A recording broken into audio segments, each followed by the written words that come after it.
protesters have been hanging on to the ship for about 5 hours now. They haven't let go, and they're physically preventing it from leaving. Activists got word early this morning that this ship is ultimately headed to Israel with a delivery of American weapons, and they have been here for hours stopping the ship from leaving. U.S. imperialism has killed countless millions of people around the world for decades now. We have a responsibility as people in the imperial court to make a clear stand against it.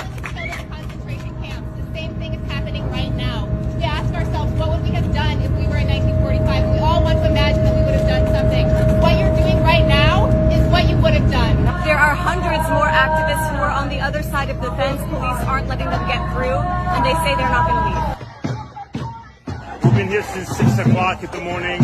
We're here to let the world know that Oakland Port is shipping weapons to the state of Israel to continue to murder our families in Palestine. I'm here as a Jewish person, the granddaughter of Holocaust survivors, watching the weaponization of Jewish history, my history, to be used to carry out a genocide against the Palestinian people. And I'm here as a U.S. citizen, watching my government send billions of dollars in military aid to Israel to be used to carry out this genocide. Activists told us they'd received word that military equipment and weapons would be loaded onto the ship at stops elsewhere before sailing to Israel. And it's not the first time protesters have used this tactic.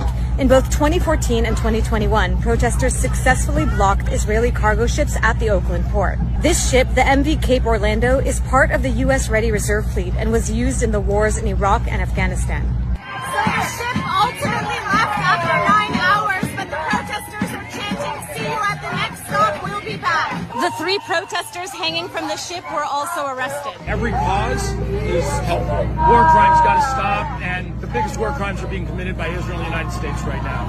See you at the next stop, we'll be back. See you at the next stop, we'll be back. See you at the next stop, we'll be back. See you at the next